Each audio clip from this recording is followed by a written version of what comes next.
ओम नमः सिद्धिभ्यः ओम नमः सिद्धिभ्यः ओम नमः सिद्धिभ्यः। मंगलमय मंगले करन वीतराग विज्ञान नमो तार जाते भई अरयंतादि महान कर मंगल कर हो महा ग्रंथ करन के काज जाते मिले समाज सब पावे निज पद राज सो निज भाव सदा सुखद अपिनो करो प्रकाश जो बहु विधि भव दुखान के करिहो सत्यानाश। मोक्ष मार्ग प्रकाशक तीसरा अधिकार। चारित्र मोह से दुख और उससे निर्वृत्ति। पृष्ठ क्रमांक 55। इस प्रकार कसायों और नौ कसायों से अवस्थाएं होती हैं, ठीक है ना।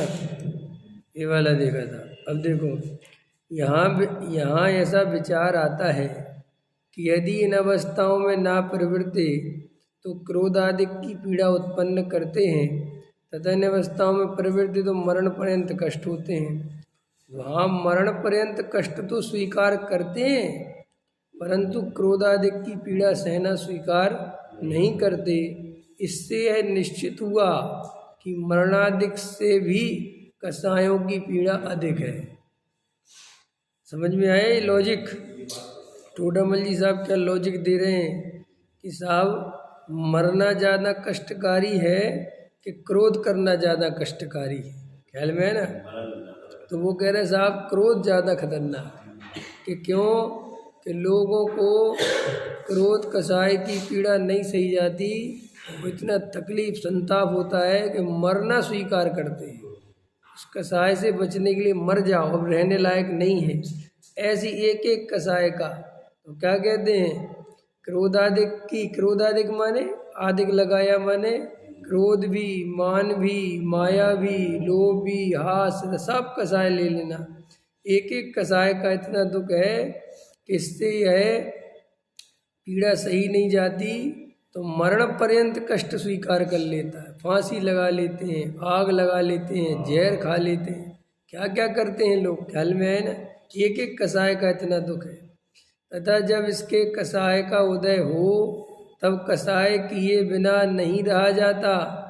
बाह्य कसायों के कारण मिले तो उनके आश्रय कसाय करता है, यदि ना मिले तो स्वयं कारण बनाता है। बोलो, जैसे व्यापार आदि कसायों का कारण ना हो तो जुआ खेलना, व क्रोध आदि के कारण अन्य के अनेक खेल खेलना, दुष्ट कथा कहना, सुनना इत्यादि कारण बनाता है।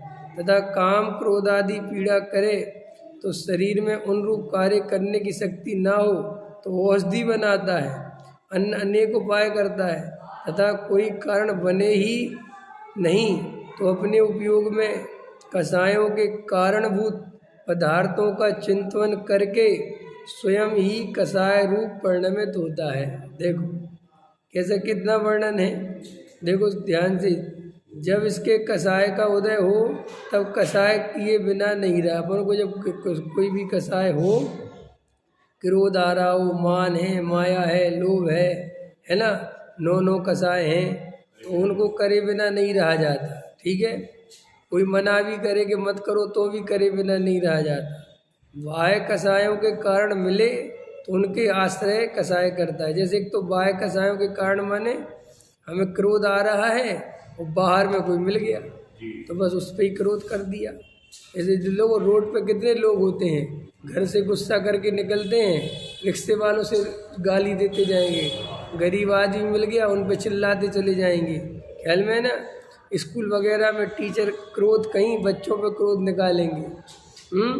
व्यापारी आदि भी अपने नौकरों पे व्यर्थ का भी उनका कोई लेना नहीं, कोई देना नहीं, उनको चिल्ला रहे तुम लोग सामान नहीं जमा सकते, ये नहीं। अब कहीं गुस्सा कहीं और का है, लेकिन उसको तो क्रोध करना है, तो कुछ ना कुछ आश्रय ढूंढता है। हाँ, और क्या, बिल्कुल होगी ना, यही तो समझा रहे टूडामल जी साहब कि जब उदय तीव्र होता है तो वो करे बिना रहा ही नहीं जाता, तो कुछ ना कुछ कुछ ना कुछ। यदि ना मिले, अब कारण ही नहीं मिल रहा कोई, क्या करे, तो देखो क्या कहते हैं, यदि ना मिले तो स्वयं कारण बनाता है। ख्याल में है ना, खोजता है कारण क्रोध करने की। हाँ, बैठे बैठे अब गुस्सा बहुत आ रहा, अब क्या करे, सब व्यवस्थित दिख रहा है तो इसी बात पर लड़ने लगेगा। जब देखो पूरे घर में साफ सफाई करते रहते हो लोग, अब यार ये तो कोई बात नहीं, अब इसी बात पे लड़ना है, बोलो तो लड़ना, क्रोध आ रहा ना, गुस्सा आ रहा, देखो। और देखो, जैसे व्यापार आदि कसायों का कारण ना हो तो जुआ खेलना, और सब अभी भी सब जुआ वगैरह चलते हैं, और वैष्णव प्रवृत्ति चलती है। क्रोधादिक के कारण अन्य अनेक खेल खेलना, क्रोधादिक के कारण अन्य अनेक खेल खेलना, दुष्ट कथा कहना, लोग ऐसी ऐसी कथाएं सुनाते रहते हैं राग द्वेष की, है ना, मोह की कथाएं सुनाते रहते हैं एक दूसरे को, इत्यादि सुना कारण बना, तथा काम क्रोधादि पीड़ा करे और शरीर में अनुरूप कार्य करने की शक्ति ना हो लो तो औषधि बनाता है। किसी से लड़ना है, झगड़ना है, काम का सेवन करना, अब शक्ति नहीं है तो नाना प्रकार की औषधियाँ खाता है ना, वो जिम जाता है, ये करता है, वो करता है, शरीर को ताकतवर बनाना है। क्यों बनाना है? दूसरों को डराने के लिए। ऐसे कितने उपाय हैं, और अन्य अनेक उपाय करता है। अब बाजार में ये देखो बॉडी बिल्डर कैसे कैसे वो बेचते हैं, कितनी बड़ी बड़ी दुकान है, बहुत बड़ी बड़ी दुकान है। हाँ, वैसे बड़े बड़े वो डिब्बे बेचते हैं और लोग खरीदते हैं, मूर्ख बनाने के धंधे हैं, बताओ है। काम आदि की दवाइयाँ इतनी इतनी बिल्कुल मूर्ख बनाने की, बिल्कुल जनता बिल्कुल कसायों के वशीभूत होकर वो 5 रुपए की चीज़ 500 रुपये मिलेगी, ख्याल में आएगी नहीं, 5 रुपए की चीज। और देखो अनेक उपाय करता है, तथा कोई कारण बने ही नहीं तो अपने उपयोग में क्या करता है, अपने उपयोग में कसायों के कारणभूत पदार्थों का चिंतन करके, लो साहब अब कोई बाहर में भी कुछ नहीं है, लेटा पड़ा हुआ है, अपने दुश्मन को याद कर रहा है, वहाँ अकेला मिल जाएगा तो 4 लोगों के साथ मिलके ऐसा मारूंगा, है ना, मर जाता तो अच्छा रहता, एक्सीडेंट होता तो अच्छा होता, ऐसे ऐसे अनेक अनेक ख्याल में आए ना। उसके बारे में ना जाने कैसी कल्पनाएं, मान कसाय में किसी ने नीचा दिखा दिया तो उसके बारे में कैसी कल्पनाएं, लेटे लेटे मायाचारी के परिणाम चल रहे हैं, चिंतन चल रहा है, बिल्कुल कोई शुद्ध बुद्ध नहीं है, मिथ्या मत छाए गई है, बिल्कुल मिथ्यात्व के जोर में कोई उपाय नहीं। और देखो अपने उपयोग में कसायों के कारणभूत पदार्थों का चिंतन करके स्वयं ही कसायों रूप परिणमित होता रहता है, ये चलता रहता है जीवन में। इस प्रकार यह जीव कसाय भावों से पीड़ित हुआ महान दुखी होता है। और सुनो, दुख नहीं मानते मिथ्यात्व के कारण, ये और बड़ी समस्या है। माने मैं कसाय से दुखी हूँ ये नहीं लगता, मैं परद्रव्य के कारण दुखी हूँ ऐसा लगता है। तथा जिस प्रयोजन के लिए कसाय भाव हुआ उस प्रयोजन की सिद्धि हो तो मेरा यह दुख दूर हो और मुझे सुख हो, ऐसा विचार कर उस प्रयोजन की सिद्धि होने के अर्थ अनेक उपाय करना उसे उस दुख के दूर करने का उपाय मानता है। बोलो, है क्रोध आया किसी पर, जिस पर आया इसको पीट दूं, ये मर जाए, इसका कुछ उल्टा हो जाए तो मुझे शांति मिलेगी। मान कसाया इसको नीचे दिखा दूं तो मुझे शांति मिलेगी। ये देखो लोग करोड़ों अरबों रुपए जोड़ना चाहते हैं, कैसे कैसे क्या क्या काम करते हैं, उनसे पूछो क्यों चाहिए, तो ऐसा तो कितने आपको उदाहरण मिलेंगे कि साहब वो जब छोटा था तो एक शोरूम में उसे घुसने नहीं दिया, उस दिन उसने ठान ली कि मैं इससे बड़ा शोरूम बना के दिखाऊंगा, पर्दे से, है ना, और उसने उसका साहब अपमान कर दिया। आपको पता है हिटलर कैसे बना, हिटलर की आत्मकथा पढ़ी कि नहीं पढ़ी? गडरियाँ चराता था हिटलर, ढोर चराने वाला गडरिया। तो वो एक ढाबे पे जो है रोटी मांगता था, है ना, भूखा था, तो एक ढाबे पे रोटी मांगता था। वो यहूदी था, ढाबा यहूदी था ना, यहूदी। तो वो यहूदी से रोटी मांगता तो उसको चांटा मार देता है, रोटी नहीं देता। तो उसी दिन वो मन में ठान लेता है कि मैं बड़ा होकर इन यहूदियों को जड़ से मिटा दूंगा।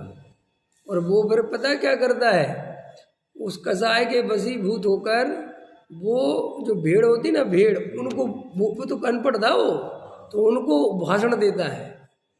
हाँ, उनको भाषण देता है, ख्याल में है कि नहीं? उनको भाषण दे के प्रैक्टिस करता है कि मैं बहुत बड़ा, क्योंकि इनको जड़ से मिटाना है तो मुझे जर्मनी का सम्राट बनना पड़ेगा, और सम्राट बनने के लिए मुझे बोलना आना चाहिए, भाषण देना आना चाहिए। हाँ, ऐसे वो जाके उसने बाद में हिटलर बन गया।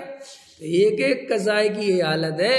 लोग, अपन को लगता है लोग 10 साल 20 साल एक कसाई पाले रहते, 30 साल 50 साल चलती वो कसाई, चल रही है, अंदर ही अंदर भाव चलते रहते उसका बुरा करने की, उसको नीचा दिखाने की।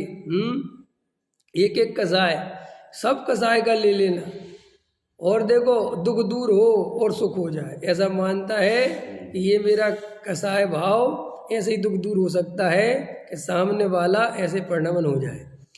अब यहाँ कसाय भावों से जो दुख होता है वह तो सच्चाई है। देखो क्या कह रहे टूर्नामेंट, प्रत्यक्ष स्वयं ही दुखी होता है, परंतु यह जो उपाय है वह झूठा है। क्या क्या गजब है, कितनी करोड़ों रुपए की बात। क्या कह रहे हैं कि जो दुख है वो सच्चा है, और जो उपाय है वो झूठा है। ख्याल में है कि नहीं है?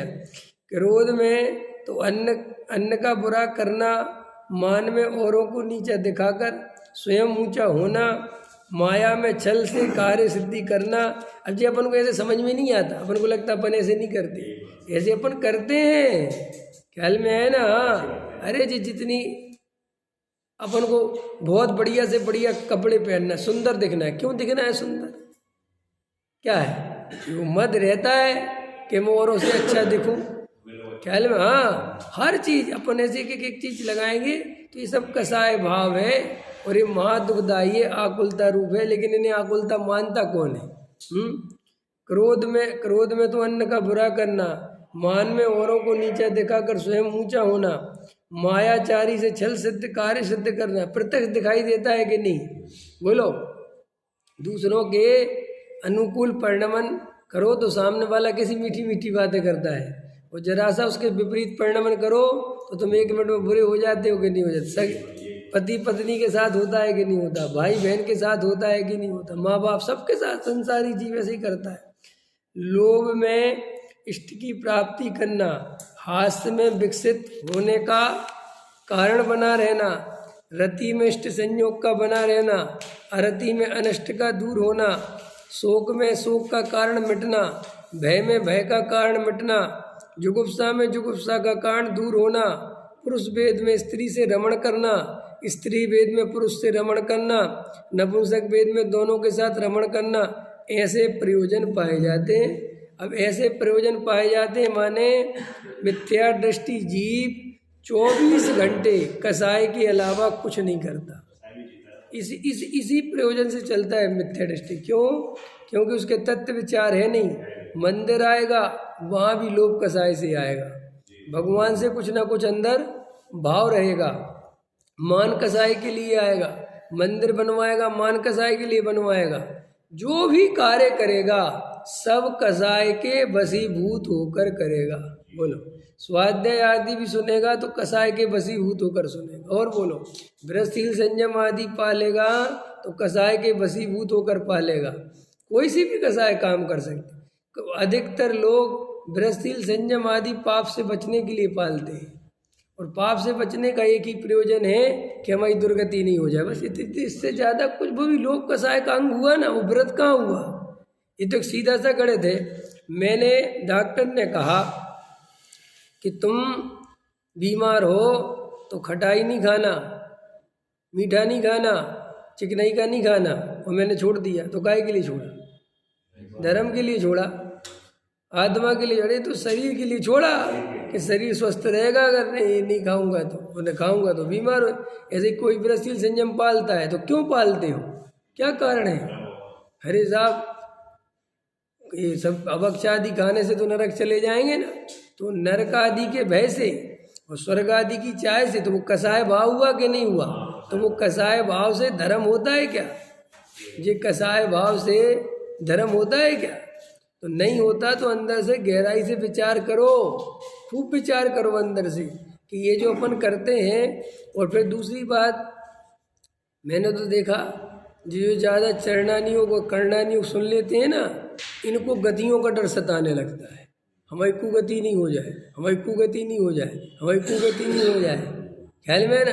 क्योंकि पढ़ाने वाले भी रात और दिन यही पढ़ाते रहते हैं ना, परिणाम संभालो, परिणाम बिगड़ गए तो कुगति हो जाएगी, नरक चले जाओगे, नरक चले। तो उसको बेचारे को ये भय और घुस जाता है, तो बच्चा बार बार बार बार मैं नरक नहीं चला जाऊँ ऐसा डरता रहता है। अरे मेरे परिणाम बिगड़ गए और मुझे ऐसा ना हो नरक गति का बंद हो गया हो। तो कितना मिथ्यात्व है ये, आपको पता है कितना? ये सर्वज्ञ भगवान का भी अवर्ण कितना डरता है। क्या तुझे भगवान पे भरोसा है? अरे भाई, अंदर से गहराई से विचार कर कि सर्वज्ञ भगवान के ज्ञान में जो झलका है वो होना है। और क्या ये पर्याय का मोह रखना, और क्या चार गति में भेद करना। चार गतियों में जिसके अंदर में भेद है वो जीव सम्यक दर्शन प्राप्त नहीं कर सकता। जिसको अभी स्वर्ग और नरक ये भेद है, वो मूल में मिथ्या दृष्टि है। स्वर्ग में जाना चाहते हो कि नरक में? कहाँ जाना चाहते हो? अरे क्या जाना नहीं जाना, मैं आत्मा हूँ भाई, जहाँ जैसे हो होता रहे, क्या दिखता। लेकिन वो ये कह रहे ना, मैं इसलिए समझा रहा हूँ ये कि टोडामल्ली साहब कह रहे ना कि वो मिथ्या दृष्टि जीव 24 घंटे कसाय रूप ही भाव में जीता है। उसको एक बार भी अंदर से तत्व ज्ञान के विचार, वेद ज्ञान के भाव नहीं जगते। बस एक कसाय से दूसरी कसाय, दूसरी कसाय से तीसरी कसाय, तीसरी कसाय से चौथी कसाय, समझ गए ना।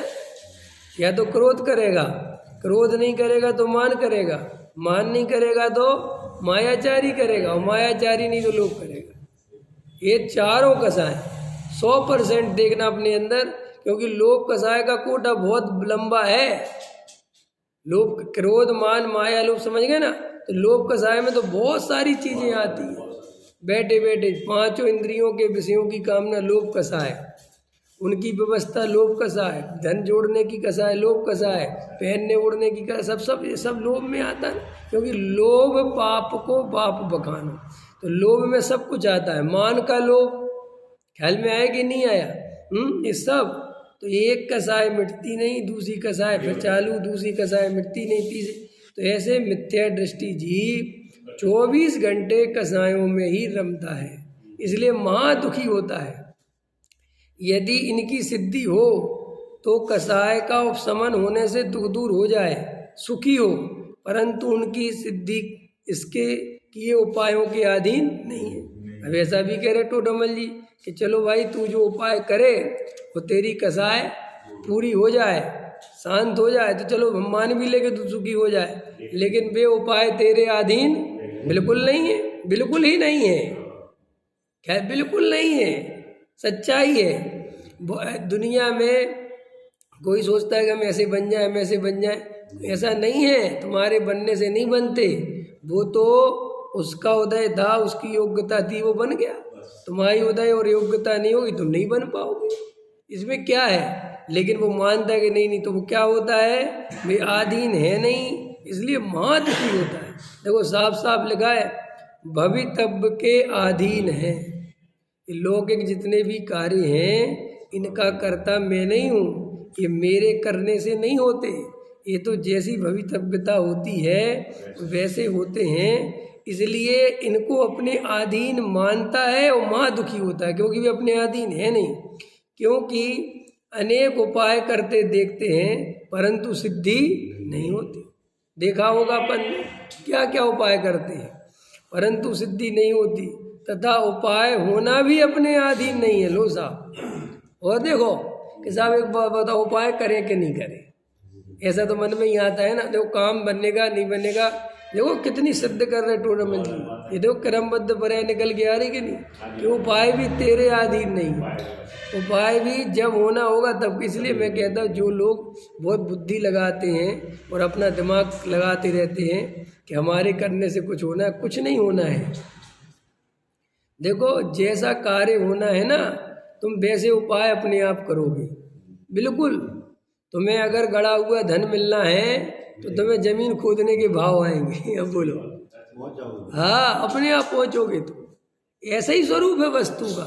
किसी को आईएएस ऑफिसर बनने की योग्यता लेके आया है तो उसको वैसे ही भाव आते हैं। हाँ वैसे ही करेगा सब, ख्याल में है ना। इसलिए ये अपने ऊपर भार नहीं रखना कि साहब ऐसा क्यों, अरे अपनी योग्यता ऐसी है तो अपन ऐसे करना है। अंदर से निर्भर होगे तभी तो आत्मा का अनुभव करोगे। आत्मा का अनुभव करने की सबसे पहली शर्त है कि जीव निर्भर होना चाहिए, उसके अंतरंग में बिल्कुल निर्भरता होनी चाहिए। इतनी सी पर्याय का बोझ भी अपने ऊपर नहीं होना चाहिए, तभी तो जीव ज्ञाता दृष्टा स्वभाव का अनुभव करेगा। ज्ञाता दृष्टा स्वभाव का अनुभव माने क्या, जो हो रहा है जैसा हो रहा है वो सब मेरे से भिन्न है और सब निश्चित है, मैं उसका कर्ता धर्ता नहीं हूँ, तभी तो ज्ञाता दृष्टा बनोगे। अगर तुम जरा सा भी पर्याय का अतिरेक रखोगे कि नहीं साहब ये पर्याय तो करनी पड़ेगी, परिणाम तो संभालने पड़ेंगे, तो तुम ज्ञाता दृष्टा बन ही नहीं सकते। इसलिए जो लोग परिणामों के कर्ता बनते हैं, जो लोग परिणामों को संभालने की बात करते हैं, वे कभी सम्यक दृष्टि नहीं हो सकते। बड़ी आपको बात लगेगी। माने हम व्यवहार से भले ही कह दें आपसे कि परिणाम संभालो, अच्छे परिणाम रखो, व्यवहार का कथन है, परमार्थ तो ये है कि परिणाम संभालने वाला तू नहीं है। परिणाम भी अपनी योग्यता से अपने काल में आए बिना रहते नहीं। और इसके लिए प्रथमानियोग सर्वश्रेष्ठ ग्रंथ है। क्यों? उसमें देखो महापुरुषों के जीवन में सारा वस्तु स्वरूप जानने के बाद भी, सम्यक दृष्टि होने के बाद भी, जो परिणाम आने योग्य थे, जो योग्यता लेके अभी आए तो आए, क्या करा उनने बताओ, क्या कर लिया? तो जब वे ही नहीं बदल सकते अपने परिणाम तो मैं कैसे बदल सकता हूँ? लेकिन लोगों को ऐसे लगता है ऐसे में तो सब स्वच्छंद हो जाएंगे, ऐसे में तो सब। अरे भाई ऐसा नहीं स्वीकार करना ये स्वच्छंदता है। ऐसा क्यों? ऐसा इसलिए कि तुम सर्वज्ञ भगवान की बात नहीं मानते, ये स्वच्छंदता है। स्वच्छंदता माने समझते हो, अपनी इच्छा के अनुसार वर्णमन करना, इसका नाम स्वच्छंद। छंद माने इच्छा, स्वयं माने अपनी, जैसा मैं चाहूँ वैसा। तो ये स्वच्छंद का अर्थ अगर ये है तो वो व्यक्ति स्वच्छंद है जो सर्वज्ञ की नहीं मानता। और वो सर्वज्ञ कह रहे हैं कि परिणाम के कर्ता तुम नहीं हो, जड़ की क्रिया के कर्ता तुम नहीं हो, वो कह रहे नहीं मैं हूं। तो स्वच्छंद कौन हुआ? सर्वज्ञ भगवान का वर्णवाद किसने किया? तुमने किया ना भाई। ये जो अरे साहब ऐसे में सब स्वच्छंद, तो तुम रहो भैया, परिणामों को संभालो। और जितने लोग परिणाम संभालने वाले हैं, जितने भी लोग, मेरी सुनो बात शांति से, जितने भी लोग ये परिणाम संभालने की बात करते हैं, उनसे ज़्यादा आकुलित व्यक्ति मुझे कभी दिखा नहीं कोई। क्यों? कि वे परिणाम संभलते तो है नहीं। अरे जैसे कसाय भाव है ना, वे उपाय होते तो है नहीं अपने अनुसार, वे तो जो होने वो ही होते हैं। तो महादुखी होते कि नहीं होते? ऐसे ही हमारे साथ भी यही होता है। हम ये परिणाम संभालने जाते हैं तो वे परिणाम संभलते तो है नहीं, वे तो जैसे आने वे तो आते ही चले जाते हैं। और ये उन परिणामों में एकत्व कर करके, अरे ये मेरे परिणाम, अरे ये कैसे परिणाम आ रहे, अरे मैं तो पापी हूँ, ऐसा कर करके भले किसी को बताए और नहीं बताए, अपने को पापी ही अनुभव करता है। और जब जो जीव अपने को पापी अनुभव करेगा तो आकुलता बढ़ेगी कि मिटेगी? बढ़ेगी। और साथ में, और सुनो, साथ में पढ़ाई और ऐसी कि ऐसे परिणाम करोगे तो नरक जाओगे, तो वो भय और साथ में चालू। ख्याल में आए ना? माने तो परिणाम बिगड़े और परिणाम का फल बहुत बुरा आता है, ये डर तो और घबराता है, किसी से कहता नहीं है। इसीलिए और ज़्यादा पूजा पाठ करेगा, और ज़्यादा लगेगा कि भैया परिणाम संभाल ले, परिणाम वो परिणाम बिल्कुल नहीं समझते। तुम तो देख लेना, जो अपन को ऐसा लगता है कभी नहीं होता। आप मंदिर में बैठ जाओ 2 घंटे, अगर आपके एक से परिणाम चले तो बताना। आधे घंटे बैठ जाओ, आपके एक से परिणाम चले तो बताना। ये आपको लगता है कि 2 घंटे 3 घंटे जो बैठे मंदिर में तो बड़े स्वभाव में रहते होंगे, ऐसा स्वरूप ही नहीं है वस्तु का। वे तो समय समय पाकर बदलते हैं। ख्याल में आया कि नहीं आया? और उनका कर्ता मैं नहीं हूँ। तो ऐसे हमारे अंदर जब तक निर्णय नहीं होगा तब तक हम कभी आत्मा का सच्चा उपाय नहीं कर सकते। इसलिए बहुत सारे लोग, क्रियावादी लोग, परिणामवादी लोग सम्यक दर्शन नहीं ले पाते। और वो कहते भी हैं कि पता नहीं सम्यक दर्शन नहीं होता। हम करते तो सब हैं, लेकिन ये करते सब हो ना, इसीलिए सम्यक दर्शन नहीं होता, क्योंकि अपने को कर्तृत्व से दबा के रखा हुआ है। मैं तो इतना करता हूँ, मैं तो ऐसे खाता हूँ, मैं तो शुद्ध खाता हूँ, मैं तो बाजार में बिल्कुल पानी भी नहीं पीता, और भैया हम तो रोज क्रियाएं बढ़ाते जा रहे हैं, अब तो ऐसा कर रहे हैं, ऐसा कर रहे हैं। शरीर को सुखोने को, क्रियाओं को पालने को, परिणाम संभालने को धर्म का कारण समझता है। ये मिथ्या दर्शन है, तीव्र मिथ्या दर्शन। क्या वो द्रव्यलिंगी मुनि की यही तो भूल है। वो क्रियाओं को संभाल के, परिणामों को संभाल के धर्म चाहता है। ये कर्तृत्व रखता है। कर्तृत्व रखने के कारण वो आत्मानुभूति नहीं होती। आत्मानुभूति तो उस जीव को होती है जो जीव बिल्कुल न संसार की कोई चिंता करता है, न फिक्र लेता है। संसार की माने अपनी खुद की भी, खुद के बारे में कोई ऐसा विचार नहीं करता कि मेरा क्या होगा, मैं कौन सी गति में जाऊंगा, अरे भैया मेरे परिणाम कैसे चल रहे, सब कुछ नहीं है ये सब। वो तो अंतरंग में मैं आत्मा हूँ, जानना देखना मेरा स्वभाव है, पर्यायगत योग्यता जैसी वैसे परिणमन है, मैं तो जानने देखने वाला हूँ। मस्त वो जीव आत्मा अनुभव करता है उसको। और वो जीव वर्तमान में भी दुखी रहते सुखी रहता है, और वो जीव भविष्य में भी सुखी रहता है। और वो जीव मोक्ष में जाता है। हाँ, इसलिए तुम देखो रोते रहते हैं परिणाम संभालने वाले, चेहरे लटके रहते हैं उनको हंसी नहीं आती। ख्याल में किसी ने बता दिया हंसना भी कसाय है। अब उनको ये नहीं समझ में आया कि हंसना कसाय का मतलब क्या है। पता है आपको? अरे भाई ये दांत दिखा देना हंसना नहीं होता है। गजब की बात। लोग सोचते ऐसे हंस देंगे और तो कसाय हो जाएगी, नहीं हंसोगे तो नहीं होगी क्या? अरे भाई हंसने का भाव है, भाई कसाय हो गई हाथ से। अब बाहर में हंसो चाहे बिल्कुल मत हंसो। हम मान के चलो किसी शोक सभा में बैठे हैं, अब वहाँ पर कोई बोलने वाले ने ऐसी बात बोली कि हंसी आ गई, लेकिन हंसे नहीं, क्योंकि भाई अब शोक सभा में कैसे हंसे? तो अपन तो क्या खास से कसाय नहीं हो गई? अरे हाथ से तो हो गया ना भैया, चाहे हंसे चाहे नहीं। तो ऐसे बहुत सारे लोग ऐसी कसायों को दबा दबा के धर्म समझते हैं। वे सोचते हैं कि नहीं नहीं नहीं नहीं, ऐसा कुछ नहीं होता इन बातों से, और बेचारे रोते ही रहते जिंदगी भर। वे सोचते हैं चेहरा एक सा बना रहा है, इसका नाम वीतरागता भाव है। इस चेहरे से वीतरागता होती है क्या? वो जैसा भगवान का वर्णन पढ़ लेते ना, हाथ पे हाथ रखे ऐसे, करना कुछ ना रहा जैसे, है ना, और नासा दृष्टि, तो ऐसा ऐसा बैठ जाता है, तो सोचता है मैं वीतरागी हो गया। ये ऐसे वीतरागी होते हैं।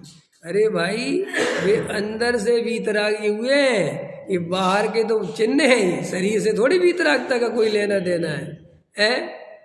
बगला भक्ति करता है क्या कि बगला मछली खाता है?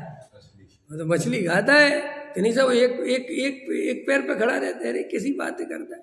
उसकी वो सारी साधना वो मछली पकड़ने के लिए। ऐसे अज्ञानी जीव जितने भी वृत्तिशील संयम आदि करता है, पर द्रव्य की चाह से ही करता है, क्योंकि स्वयं द्रव्य की खबर ही नहीं है। तो जब स्वयं द्रव्य की खबर ही नहीं है तो ये वृत्तिशील संयम आदि का पालन कर क्यों रहा है? इसीलिए कर रहा है, परंपरा से। सब लिखा है टोडरमल जी में आगे देखो। उपाय करते नहीं है, ठीक है, हो गया, क्योंकि अनेक उपाय करते परंतु सिद्धि नहीं होती, तथा उपाय होना भी अपने आधीन नहीं है, भवितव्य के अधीन है। क्योंकि अनेक उपाय करने का विचार करता है और एक भी उपाय नहीं होता देखते हैं। कितने उपाय करते, कितनी प्लानिंग करते, क्या क्या होता क्या है। और देखो इसके लिए सिद्ध भी किया जा सकता है। मैं आपसे 1000 दफ़े कहता हूँ, ये बात समझाने के लिए मैं एक बात कहता हूँ। आप अपने जीवन को थोड़ा सा रिवर्स गियर में डालो, पीछे की जीवन झांकी देखो, तो आपको ये बात बहुत अच्छे समझ में आ जाएगी कि अपनी प्लानिंग के अनुसार कुछ नहीं हुआ। तुमने जो बचपन में जो प्लानिंग की थी वो है ही नहीं। समझ में आया ना? तुमने ना द्रव्य, क्षेत्र, काल, भाव, मैंने तो दिल्ली कभी नहीं सोची थी, मैं दिल्ली कैसे आ गई? और आप तो सोचोगे कि थोड़े दिन पहले क्या, एक दिन पहले नहीं पता था मुझे तो दिल्ली जाना है। मुझे तो एक दिन दिल्ली पता चला, अगले दिन दिल्ली आ गया।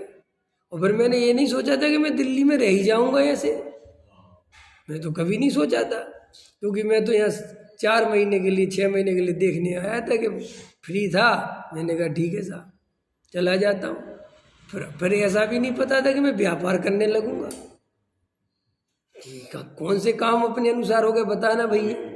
मैं तो जानता भी नहीं था मैं जो आज व्यापार करता हूँ। मुझे तो ABCD नहीं पता थी, दूर दूर तक कोई संबंध नहीं इन चीज़ों से मेरा। आप कैसे हो गए? क्या? कुछ नहीं, जैसे भवितव्यता थी, जैसी योग्यता थी, वैसे वैसे निमित्त, वैसे वैसे पुरुषार्थ, वैसे वैसे भाव सब होते चले आते हैं, उसमें क्या सोचना। तो जैसे लौकिक में भी है ना, ऐसे मुक्ति मार्ग में भी है सेम। मुक्ति मार्ग में भी तुम्हारी प्लानिंग से मोक्ष नहीं मिलता, तुम्हारी प्लानिंग से सम्यक दर्शन नहीं मिलता। के सामने तो सम्यक कुछ नहीं होता।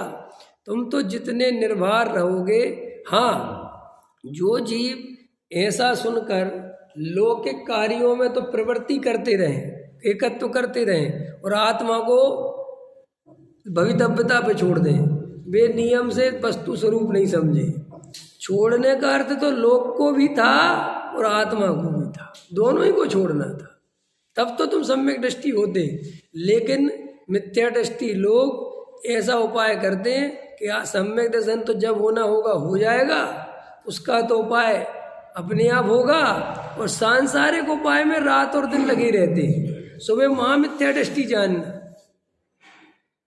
अगर हमारी सांसारिक उपाय करते हैं तो वो इस बात की रुचि है कि अभी संसार की रुचि है, समझो मेरी बात।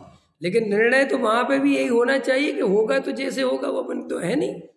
ऐसे ही आत्मा की रुचि होगी सच्ची, तो तुम आत्मा का उपाय करे बिना नहीं रहोगे, तत्व विचार करे बिना। भले ही अंदर से निर्णय होना चाहिए कि सम्मिशन तो जब होगा तब होगा, लेकिन विचार करने का भाव आत्मा का एक अपने आप आएगा। इस स्वभाव है वस्तु का, ऐसा समझ में आए ना? लेकिन अपने ऊपर अंदर से श्रद्धा में कर्तृत्व नहीं रखना चाहिए कि मेरे को कर। और लोक में देखो, मैं कल ही एक बात कह रहा था, अगर किसी को ये दुनिया संसार बहुत ज़्यादा पसंद हो और बहुत ज़्यादा चिंता करते हो तो बिल्कुल मूर्खपन है। इस पर्याय के बारे में सोचा करो कि यहाँ रहना कितने दिन है, कितने दिन की पर्याय बची बताओ। अच्छा बताओ मुकेश जी, सही बात बताओ, कितने दिन की पर्याय बची? अपन को पता नहीं, फिर भी अपन मोटा मोटी अगर अपन 50 साल के हैं, ठीक है, तो 20 साल की पर्याय और बची मैक्सिमम, ठीक है, 20-25 मान, तो 25 वर्ष गुजरेंगे नहीं। जब तुम्हारे 50 गुजर गए तो 25 नहीं गुजरेंगे। ये तो तुम्हारा लॉजिक बिल्कुल सेट है ना, कि जब हमने 50 गुजार दिए, गुजरे ना 50, कितने टाइम लगा 50 गुजारने, पता ही नहीं है। कितनी व्यवस्थाएं बनते बनते हम 50 के हो गए, और संकल्प कल मिटते ही नहीं है, प्लानिंग मिटती नहीं है, आकुलता मिटती नहीं। तो 100% आगे के 25 भी ऐसे ही निकलेंगे ना। अब बचे, अब खत्म, दी एंड हो गया ना। अब इस पर्याय में तुमने क्या कर लिया? चलो तुम बहुत बड़ी टाटा बिरला बन गए, क्या कर लिया? पर्याय तो छूट गई, फिर जाना पड़ेगा। तो आचार्य भगवंत हमसे कहते, इस पर्याय की इतनी चिंता क्यों करते हो? क्या तुम इस पर्याय जितने जीवन भर रहोगे, ये तो बदल जाएगी ना। क्या इतना क्या सोचना है? फिर दूसरी बात, अब मरने की बात सुन लो। सुकरात जब मरने लगा तो सुकरात मंद मंद हंस रहा था, तो उसके भक्तों ने पूछा, जहर दे दिया था ना, कि अरे आपको तकलीफ हो रही होगी और ये हो रहा होगा, और आप मर ही रहे हो, कोई बचने का उपाय नहीं है, आपको कोई तकलीफ नहीं है, कोई डर नहीं है, कोई भय नहीं है, तो सुकरात ने जो जवाब दिया वो बहुत अच्छा दिया। जवाब ये दिया कि डर किस बात का, पहले ही बताओ किस बात का भय, कि साहब आप मर रहे हो, कि सुनो अगर मैं मर ही गया, मैं खत्म ही हो गया, तो भय फिर किस बात का, क्योंकि आत्मा ही नष्ट हो गया, सब कुछ खत्म, मेरी सत्ता ही खत्म, तो अब आगे के बारे में क्या सोच रहा, क्या डरना, एक बात। और अगर आत्मा अजर अमर है, वो मरता नहीं, तो फिर डर किस बात का, फिर मरा कौन। समझ में आया कि नहीं आया? कितनी बढ़िया बात है ये। अगर हम मर ही गए तो बात ही खत्म हो गई, और अगर जिंदा रहेंगे तो फिर मरने का डर क्या, फिर क्या डर, जब हम मर ही नहीं सकते। जैसे जैसे अपन देखते हैं रावण का सिर काट देते थे ना टीवी में, वो फिर जुड़ जाता था, तो वैसा सिर कटवाता रहता, हाँ हाँ हाँ काटो, क्यों, इस सिर काटने से मरने वाला हूँ ही नहीं। अच्छा समझ में आया ना, पकड़ में आया ना। तो ऐसे हमें सोचना चाहिए कि मैं मरने वाला हूँ ही नहीं, और मर गया तो बात खत्म हो गई, और मरा नहीं तो बात खत्म हो गई, बात दोनों ही में खत्म है। सोचना क्या, मरने की क्या सोचना, क्या डरना। ऐसे ही इस पर्याय में क्या सोचना, क्यों कि हम कितने ही बढ़िया से बढ़िया सोच लें और कितना ही बढ़िया से बढ़िया हो जाए, तो अभी पर्याय छोड़नी है भाई। हम टाटा बिरला बन गए तो छोड़नी है, नहीं छोड़नी क्या? ऐसा तो नहीं है कि चलो साहब ये आदमी मुकेश अंबानी बन गया मरेगा नहीं, ऐसा तो नहीं है ना। तो ऐसा है ही नहीं, तो फिर इतना क्या सोचना, क्या दिमाग लगाना संसार के बारे में। और फिर रही दुखों की बात के साहब, कष्ट तो बहुत है। अरे भाई कष्टों की भी चर्चा सुनो। हम जो भूतकाल में जितने कष्ट भोग के आए हैं, उन कष्टों के सामने वर्तमान के कष्ट कुछ हैं ही नहीं। इन्हें कष्ट मानने ही नहीं कभी भूल के भी, ये क्या कष्ट है। जैसे आज अपन अपने बेटे से नहीं कहते, अपना बेटा कहता पापा मैं परेशान हूँ या कुछ भी, कहता पागल पागल हो गया है। मैंने जितनी तकलीफें भोगी हैं, हमने जैसे जैसे पढ़ाई करी है, जैसे हम जिंदगी जिए, तुझे कुछ पता भी है तो इसको कष्ट कहता है। लेकिन हर आदमी को अपना अपना कष्ट बड़ा लगता है, ख्याल में ना। अभी आप त्रेंच गति के दुखों को देखो, नरक गति के दुखों को देखो, इन सब दुखों को भोग के आए हैं कि नहीं आए? तो फिर क्या वर्तमान में दुख है, क्या इतना दुखों की रोते रहना, ख्याल में आए कि नहीं? अरे मस्त रहो, आनंद से रहो, जो है ठीक है, और आगे की क्या सोचना, जो होना है वो तो होना ही है। क्या होना है कि नहीं साहब, अगर मैं अब हुआ तो क्या करें, क्या करूँगा मैं, मेरे हाथ में था कि साहब मैं अगर मैं मोक्ष लेट गया तो ठीक है, लेट जाएंगे, क्या कहे। अभी डॉक्टर साहब के व्याख्यान सब सुनने लायक है, ये सब इसी में बोल रहे हैं डॉक्टर साहब आज 87 वर्ष की उम्र में अपने जीवन का निचोड़ यही बता रहे कि कोई किसी का करता धरता नहीं है। वो कह रहे बस कुछ है ही नहीं इस संसार में सोचने लायक। कह रही है हमने इतने ग्रंथों का सार बता रहा हूँ। अरे डॉक्टर साहब अपने आप में एक लाइब्रेरी है भाई, ख्याल में आया कि नहीं आया? एक वो लाइब्रेरी है वो व्यक्ति, वो जो बोल रहा है न जाने कितने ग्रंथों का सार निचोड़ करके बोल रहा है, ख्याल में आया कि नहीं आया? लेकिन लोगों को इससे कुछ पता थोड़ी है। देखो क्या कहते हैं, भवितव्य के अधीन है, क्योंकि अनेक उपाय करने का विचार करता है और एक भी उपाय नहीं होता देखते। बोलो तथा, अब देखो और अच्छा होते तथा काकतालीय न्याय से भवितव्य ऐसा ही हो जैसा अपना प्रयोजन हो, वैसा ही उपाय हो, और उससे कार्य की सिद्धि भी हो जाए, तो उस कार्य संबंधी किसी कसाय का उपशम हो, परंतु वहाँ रुकाव नहीं होता। तब जब तक कार्य सिद्ध नहीं हुआ तब तक तो उस कार्य संबंधी कसाय थी, और जिस समय कार्य सिद्ध हुआ उसी समय अन्य संबंधी कसाय हो गई। ये समझ क्या कह रहे हैं? जैसे एक मकान बनाने की, मकान खरीदने की कसाय थी, और बहुत तकलीफ देती है, हमारा मकान हो जाए, हमारा मकान हो जाए। तो इसको क्या लगता है कि बस मकान हो जाएगा तो समस्या मिट जाएगी। ये मकान की कसाय है ना। तो अब वो एक तो भैया उपाय करते रहो, न जाने कब होगा। लेकिन टोडामल जी कह रहे हैं कभी कभार ऐसा उदय आता है कि जैसी इच्छा होती है वैसा कार्य हो जाता है, ठीक है ना। तो मकान मिल गया, मकान बन गया।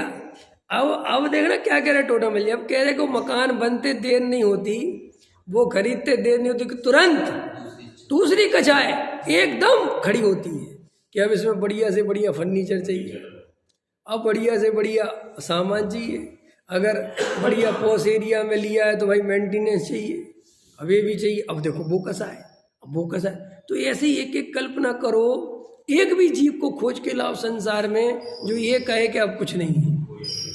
बोलो, इस पृथ्वी पे अंत हो गया तो अन्य पृथ्वियों की तलाश करने लगा मनुष्य। अभी मैं कल पढ़ रहा था, एक व्यक्ति है कोई, उसको 10 लाख आदमियों का शहर बनाना है मंगल ग्रह पे, और वो पूरी प्लानिंग में लगा हुआ है कि 100 आदमी को यहाँ से ले जा के स्थापित करेगा। वहाँ ख्याल में आए कि नहीं, पूरी व्यवस्था दिमाग। अब बताओ, एक से एक आदमी दुनिया, अब वो यहाँ थक गया इस पृथ्वी पे तो दूसरी पृथ्वी की ओर बढ़ रहा है। तो ये मनुष्य जाति इन कसायों के वशीभूत होकर ये जीव ये सुखी नहीं हो सकता। ये बात जिसको समझ में आ जाए बस वो आनंद में रहता है। तो देखो, एक समझ गए ना, ये उदाहरण समझ गए, एक कसाय मिटती है तो तुरंत दूसरी होती है। इसलिए और देखो, हम तो इसको कितना समझाते हैं कि सुख कैसा है संसार, जो मिल जाए उसमें सुख दिखना बंद हो जाता है। देखा आपने, देखा, देखो आप देखो, अच्छे से देखो। देखो, एक आदमी ने कहा कि इस जीव को आत्मा क्यों नहीं मिलता। कल मेरा बेटा कह रहा था रात को कि पापा बहुत परेशानी है इन गतियों में, ख्याल में है ना, शरीर में कभी ये तकलीफ कभी वो तकलीफ, उसे जुकाम हो गया ना, कहता बहुत तकलीफ रहती है, बढ़िया शरीर नहीं मिला। सुनता रहता ना मेरी बातें, तो कह रहा था कि प्रॉब्लम ये है कि मोक्ष जाना बहुत कठिन बना रखा है। कह रहा मोक्ष जाना बहुत कठिन बना रखा है, बताओ मैं क्या करूं, कौन सी गति में जाऊं। अरे मैंने कहा भाई मोक्ष जाना कठिन कहाँ है, ऐसा बोल ही रहा था, इतने में विशुद्धि बोली कि क्या बात करते हो, बहुत कठिन है पापा, सब कुछ त्याग करना पड़ता है, रोटी छोड़नी पड़ती है। हाँ, अब उसको ऐसे संस्कार चलते हैं कि रोटी छोड़नी पड़ेगी, सब छोड़ना पड़ेगा तब तो जाएंगे। तो मैंने कहा बेटा ऐसा नहीं होता, अपनी आत्मा में रमणता होती है तो बाहर भोजन करना नहीं पड़ता, तो पहले भोजन छोड़ना पड़ेगा तब रमणता होगी ना। ऐसे बच्चे बातें करते, ख्याल में है ना। मोक्ष जाना बहुत कठिन है, बहुत कठिन कहाँ है, सरल है। हम जाना नहीं चाहते, बस इतनी सी बात। हमें संसार में मजा आ रहा है, हमें अपने उपाय पे भरोसा है कि हम उपाय करेंगे तो सुखी हो, इसलिए उपाय कर रहे हैं। अब देखो आप संसार के दुखों की स्थिति क्या है, सुखों की। आप देखो, लॉजिक देखो, मनोविज्ञान देखो कैसा है। एक व्यक्ति से पूछा कि आत्मा इतना कठिन क्यों है, आत्मा दिखता क्यों नहीं है, तो बोले सबसे ज्यादा करीब है तुम्हारे इसलिए नहीं दिखता। क्योंकि मनुष्य की प्रकृति ऐसी है, जीव ऐसे स्वभाव वाला है कि जो उसके सबसे ज्यादा निकट होता है वो उसे ही नहीं देखता। सरल है कि नहीं। देखो अपना चेहरा देखना कितना कठिन है, ये आंखें दुनिया दिखाती हैं लेकिन अपना चेहरा नहीं दिखाती। और आत्मा तो और खतरनाक है, वो तो अंदर है, बाहर भी नहीं है। इसलिए लोगों को अपनी पत्नी नहीं दिखाई देती, दूसरे की पत्नी दिखाई देती है। देखो अपनी पत्नी दिखाई नहीं देगी आपको, दिखेगी ही नहीं, वो है, उसकी सत्ता ही नहीं दिखेगी। अपना पति नहीं, दूसरे का दिखेगा। अपना मकान दिखेगा ही नहीं, दूसरे का दिखेगा। अपनी गाड़ी दिखेगी ही नहीं, दूसरे की दिखेगी। अपना बच्चा दिखेगा। हमेशा देखो आपको हमेशा पर द्रव्य दिखाई देता है, जो अपने निकट आ गया वो दिखाई नहीं देता, बिल्कुल नहीं दिखाई देता। ख्याल में है कि नहीं। ऐसा ही स्वरूप है वस्तु का, इसलिए पर में सुख दिखता है। वो ऐसी स्थिति बनती है कि जो मिलता जाता है उसमें सुख बंद होता चला जाता है। सुख तो कहीं और दिखता है लेकिन मजबूरी में भोगने से ही पड़ता है, क्योंकि वो तो मिल नहीं सकता, तो उपाय उसके सोचता है। ख्याल में आया कि नहीं आया। अपने पास जो गाड़ी है भैया एसी में चलना पड़ेगा, लेकिन मन में सोचता वो मिलती तो बढ़िया मजा आता। अपने पास जो मकान है, अब रहना तो इसी में पड़ता है, लेकिन मन ही मन सोचता वहाँ अपना मकान होता तो बढ़िया रहता। और ये भूल जाता है कि जब हम इस मकान की जगह और किसी में रहते थे तो इसमें ही ऐसा लगता था कि ऐसा मिल जाए तो बढ़िया हो जाए।